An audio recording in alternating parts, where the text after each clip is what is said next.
I swear to God, I didn't know he had a girlfriend. Like, I swear to God.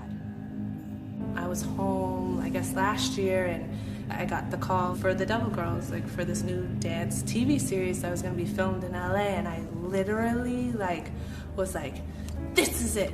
This is what I've been waiting for. This is what I wanted. This is what I worked for. This is it. Like, I was like, this is mine. Like, everything about it, I was like, it's mine. It's mine. It just is mine. And like, I went to the audition and I was like, nope, it's mine. And I got called for another audition. I was like, nope, it's mine. And I went to act. I got sides for an acting role. I was like, yes, it's mine. Stephanie was an absolute angel. She really was. Everybody she's ever met. She's brought so many of these people into my life. She's connected so many people together. God, she is so loved. And everyone has their problems, but if you're asking if anyone knew that, something would come to this, hell no. Meet Stephanie Moseley, a 30-year-old dancer and actress whose extraordinary journey carried her from training studios in Vancouver straight into the heart of Hollywood's entertainment machine, where she commanded stages alongside icons like Beyoncé, Rihanna, and Chris Brown, and captivated audiences as Jelly on VH1's drama series Hit the Floor. But in the early hours of December 8, 2014, residents of an upscale Los Angeles apartment building were jolted awake by terrified screams, then the deafening explosion of 10 gunshots that would end Stephanie's life in the most brutal way imaginable, at the hands of her own husband, 34-year-old rapper Earl Hayes, who had convinced himself that losing her meant no one else could have her either. What transforms a man described by those closest to him as gentle and loving into someone capable of such devastating violence? We're doing drugs and drinking real heavy. I could tell they'd been up all night. They was talking, I hear the bath water running. He put it on FaceTime, he got back on the phone. I'm kind of getting choked up from this.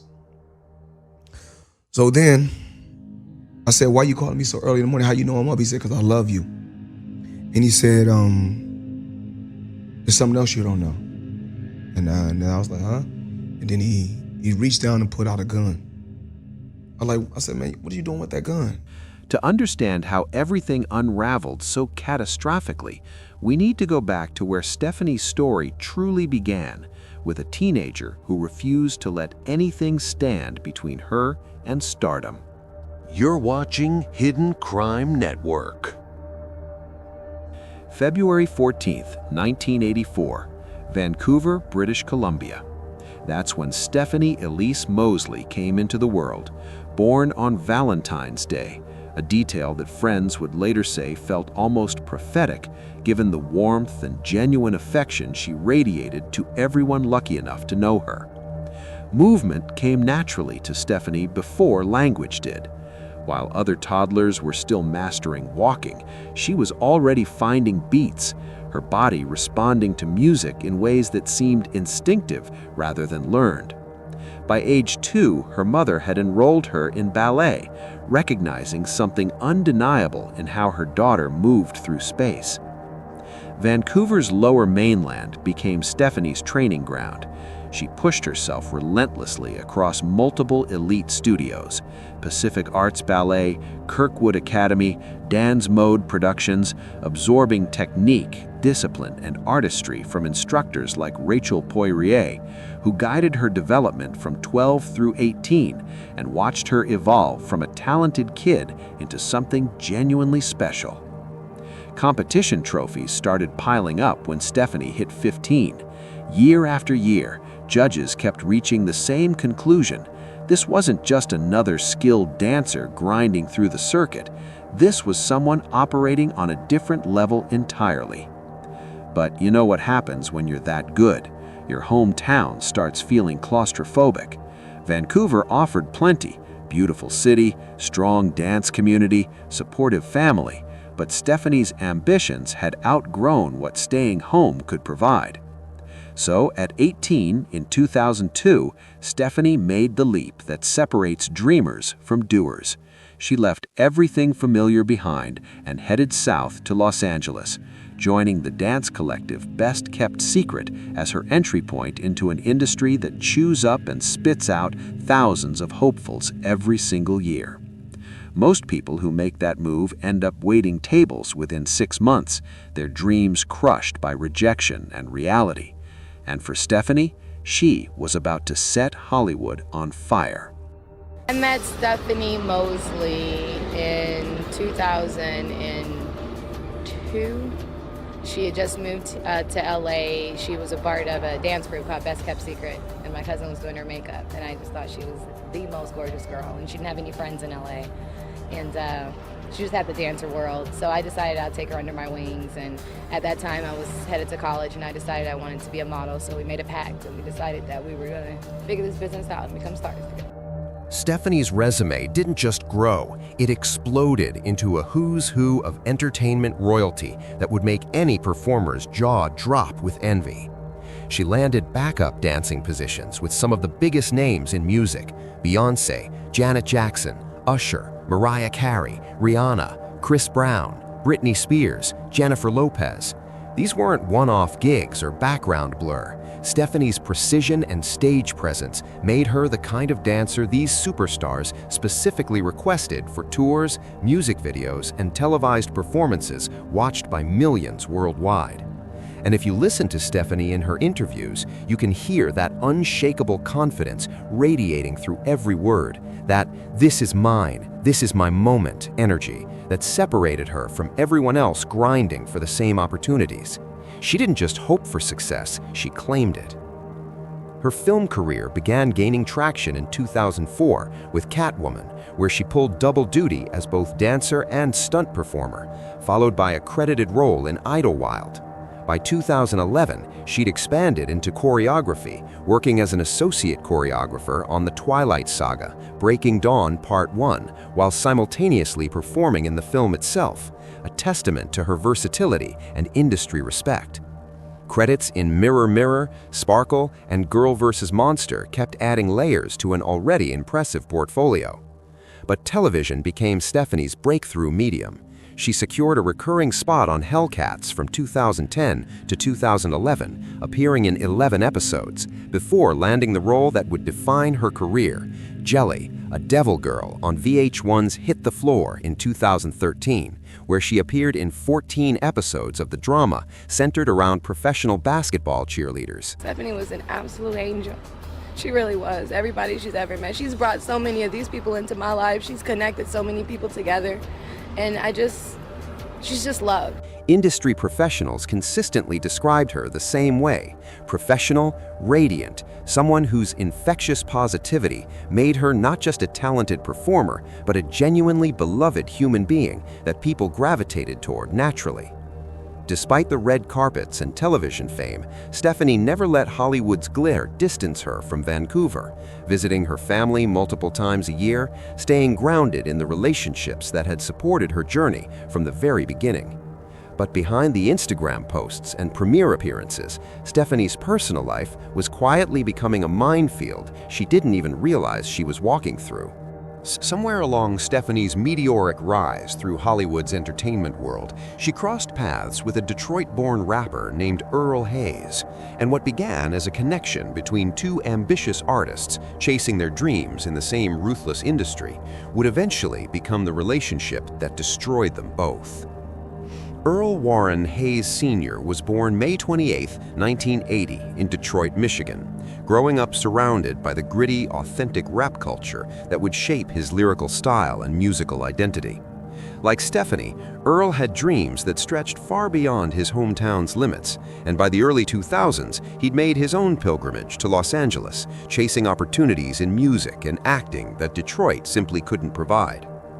Earl's career gained serious momentum through a strategic alliance with undefeated boxing champion Floyd Mayweather Jr. Around 2010, he signed with Mayweather's Filthy Rich Records, a label established to promote emerging talent and managed by James McNair, known as P-Law, a key figure in Mayweather's extensive business empire.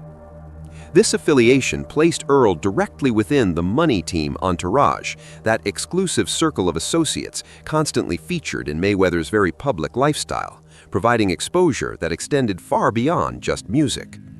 Rather than solo albums, Earl built an impressive collaboration portfolio, working with major names like 50 Cent on tracks such as Double Up from the 2012 mixtape 5 Murder by Numbers, along with Timbaland, Dr. Dre, Too Short, and even the Pussycat Dolls. Endorsements from Dr. Dre and Timbaland helped secure his label deal, and he released material including freestyles over popular beats that showcased his flow and street credibility. In 2008, Earl and Stephanie married. From the outside looking in, they seemed perfect, two attractive, talented individuals who'd found success in their respective fields while supporting each other's ambitions and navigating the entertainment industry's challenges together. But you know what they say about appearances, right? Let us know in the comments as we learn together. Sometime around 2012, Earl's mind started going to dark places. He became convinced Stephanie was being unfaithful, accusations flying about various men in the industry, but his focus kept circling back to one name in particular, R&B singer Trey Songz. Whether these suspicions had any basis in reality or were purely products of Earl's insecurity, the damage was done.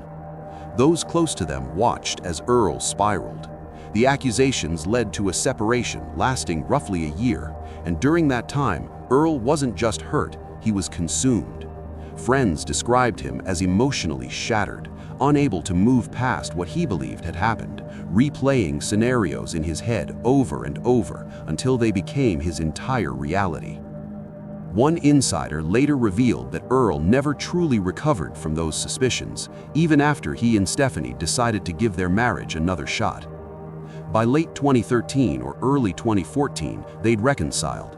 Stephanie spoke hopefully to friends and family about their future, genuinely believing they'd worked through the worst of it and could finally move forward together. People who knew them well saw typical relationship struggles, arguments, makeups, the usual friction that comes with two careers and two strong personalities. But physical violence? Red flags that something catastrophic was brewing? Nobody saw those things, or maybe nobody wanted to see them.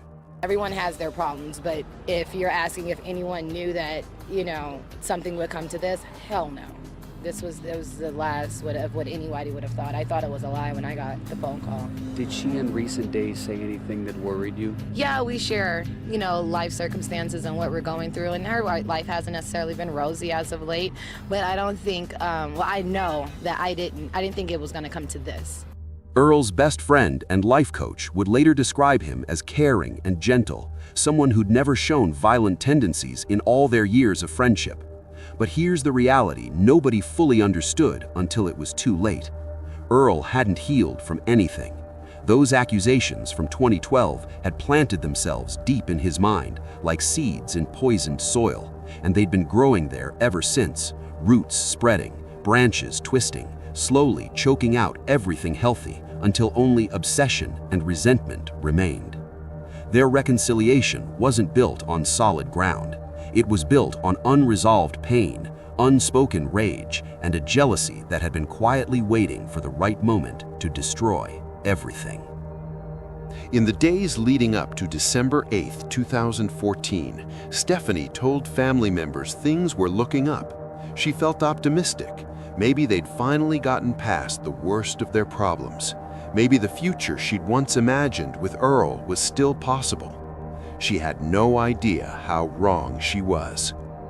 The couple lived at the Palazzo East Apartments in LA's Fairfax district, a luxury complex on South Hauser Boulevard at Park La Brea, the kind of place where entertainment industry professionals and celebrities valued privacy, security, and proximity to Hollywood's beating heart. It should have been a safe space, a home. Instead, it became a crime scene. December 8, 2014, early morning, just after 7 a.m. Most of Los Angeles was still asleep, the sun barely cresting the horizon. Earl Hayes picked up his phone and called Floyd Mayweather on FaceTime. I was sitting with Melissa Brim, My best friend called me on FaceTime. We was talking a little bit. He put Stephanie on the phone. I talked to her, and I could tell that it looked like they both were doing drugs and drinking real heavy. I could tell they'd been up all night. Mayweather would later describe what he saw through that screen. Earl and Stephanie both looking like they'd been awake all night, clearly under the influence of alcohol and possibly other substances. Their judgment was impaired, their emotions were raw, and Earl was in a state of rage that Mayweather had never witnessed before. Earl told Mayweather exactly what he planned to do. He was going to kill Stephanie because of her alleged infidelity. The suspicions that had been eating him alive for years had finally reached their breaking point. Mayweather tried everything he could think of to de-escalate the situation. He pleaded with Earl to calm down, to think rationally, to consider divorce or separation, anything other than violence. Earl wasn't just his artist or his employee, he was family, a brother. But Earl was too far gone. Whatever combination of substances, sleeplessness, and years of festering jealousy had brought him to this moment, there was no pulling him back from the edge. The bathwater was running in the background. Stephanie's voice could be heard, and then everything escalated beyond the point of no return. What happened next would be seared into Floyd Mayweather's memory forever, a nightmare he couldn't wake up from, couldn't stop, could only witness in real-time horror through a phone screen. Through the FaceTime connection, Mayweather watched Earl pull out a gun. He begged Earl to put it down, to stop, to think about what he was about to do. Earl wasn't listening anymore. The argument between Earl and Stephanie intensified, voices rising, tension exploding into chaos. Then came Stephanie's screams, desperate and terrified, the sound of someone who knew exactly what was about to happen and was powerless to stop it. Then silence. Then gunfire. The shots came in rapid succession. Witnesses would later report hearing approximately 10 rounds fired. Each bullet found its target: Stephanie's head, her torso, her legs. Earl wasn't just shooting in rage, he was making absolutely certain she wouldn't survive. He reached down and put out a gun. I said, man, what are you doing with that gun? He started shooting, then he shot her. Mayweather heard it all through the phone. Every scream, every shot, every second of horror unfolding in real time while he sat helpless, unable to do anything except listen to his friend commit an act of violence so brutal it would shatter multiple lives in an instant. Earl came back on camera briefly. His demeanor had shifted, eerily calm now, as if he'd crossed some psychological threshold where emotion no longer registered. He told Mayweather he'd killed Stephanie, and now he was going to kill himself. Mayweather tried one last time to reach him, to say something, anything that might change what was about to happen. But Earl had already made his decision. One final gunshot echoed through the phone. Earl had turned the gun on himself, pressing it to his head and pulling the trigger without hesitation or second thought. Floyd Mayweather had just witnessed his best friend murder his wife and then commit suicide, all through a FaceTime call he was powerless to stop. Meanwhile, neighbors in the apartment complex had heard Stephanie's screams and the gunfire. They were already calling 911. I said, man, what are you doing with that gun? He started shooting, then he shot her, and then he put the gun to his head. And that's what it was. Then I had to bury my best friend. By 7:30 a.m., multiple 911 calls were flooding in from residents of the 600-unit complex. People reported hearing a woman screaming, followed by what sounded like 10 gunshots coming from one of the apartments. We received a radio call of several shots being fired inside the location with a woman screaming. So the officers responded immediately. We were able to contact the person who made that phone call, get some additional information, and they made a decision at that point to make entry into the location. LAPD officers arrived quickly, locating the apartment and attempting to make entry. But when they reached the bedroom door, locked from the inside, they heard 2 more shots ring out. That changed everything. What might have been a rescue operation became a tactical situation requiring SWAT intervention. Now, the couple lived here in the Palazzo. It's a high-end apartment complex. Around 8 a.m., a neighbor called 911 after hearing a woman scream and 10 gunshots were fired. SWAT raced to the scene. The first 3 floors of the building were evacuated as a precaution. Streets surrounding the complex were blocked off, causing major traffic disruptions during the morning rush. SWAT teams prepared for the worst-case scenario, not knowing if there was an active shooter situation or what they'd find once they breached that door. When they finally entered, the scene confirmed everyone's worst fears. Both Earl and Stephanie were dead in the bathroom. Stephanie had sustained multiple gunshot wounds, her head, torso, and legs all hit. She may have been in the bathtub when it happened, possibly trying to shield herself or escape. Earl was nearby with a single self-inflicted gunshot wound to the head. There was no ambiguity about what had occurred. The physical evidence, weapon placement, bullet trajectories, the absence of any forced entry or third parties painted a clear picture. 2 days later, on December 10th, the LAPD officially confirmed their findings. Earl Hayes had murdered his wife Stephanie Moseley in their home before taking his own life. The coroner's office performed autopsies and ordered toxicology tests, though those results were never made public. What was released was straightforward. Both deaths resulted from gunshot wounds, one a homicide, the other a suicide. Investigators interviewed Floyd Mayweather as a witness, the only person who'd seen and heard the tragedy unfold in real time. But there were no charges to file, no suspects to pursue.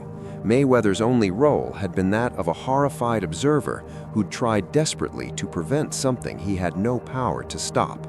News of Stephanie's death sent shockwaves through the entertainment community.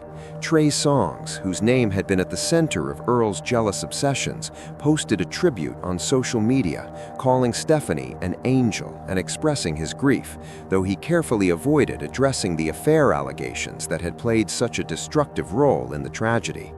Rihanna Instagrammed a photo of Stephanie, and Chris Brown wrote, "Rest in peace, baby girl.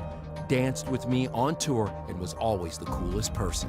Rihanna, Chris Brown, and other artists who'd worked with Stephanie shared their own messages of mourning, remembering her talent, her warmth, and the positive energy she'd brought to every project and collaboration. VH1, the network that had featured Stephanie on Hit the Floor, released a statement mourning her loss and expressing sympathy for her family, while declining to comment further out of respect for everyone involved. She's just loved. She will never, ever, ever, ever be forgotten. She is so loved, and it's just too short, and that's it. Stephanie's colleagues from the show organized a memorial fundraiser that brought in thousands of dollars for her family, a testament to how deeply she'd impacted the people who'd worked alongside her and witnessed her talent firsthand. But no amount of tributes or fundraising could change the fundamental tragedy. A vibrant, talented woman with her whole future ahead of her had been murdered by the person who was supposed to protect and cherish her. Here's what haunts me most about this story. Everyone who knew Earl described him as kind, caring, nonviolent. His own best friend couldn't imagine him capable of this kind of brutality. And that's the terrifying truth about domestic violence and obsessive jealousy. They don't always announce themselves with obvious warning signs. Sometimes the danger hides behind charm and public declarations of love, growing in private spaces where nobody else can see until it's too late to intervene. Earl's jealousy didn't appear overnight. It built slowly over years, fed by suspicions that may or may not have had any basis in reality. But whether Stephanie was unfaithful or not is almost beside the point. Nothing, absolutely nothing, justifies what Earl did to her. Stephanie Moseley should still be here. She should still be dancing, creating, inspiring the next generation of performers. Instead, her life was stolen by someone who confused love with ownership, who couldn't separate his own insecurities from reality, who made the catastrophic decision that if he couldn't have her, nobody could. If you're in a relationship where jealousy has crossed the line into obsession, where accusations fly without evidence, where reconciliation happens without actually addressing the underlying issues, pay attention to those red flags. They matter. They could save your life or someone else's. What warning signs do you think people miss in toxic relationships? Drop your thoughts in the comments, and if this story affected you, share it with someone who needs to hear it. Click the next video for another case that'll make you rethink everything you thought you knew about the people closest to you. Until next time, remember, reconciliation without healing is just a countdown timer, and unresolved jealousy doesn't fade with time. It ferments into something far more deadly. Stay safe, stay wise, and thank you for joining us today. See you in the next story from Hidden Crime Network. Bye for now.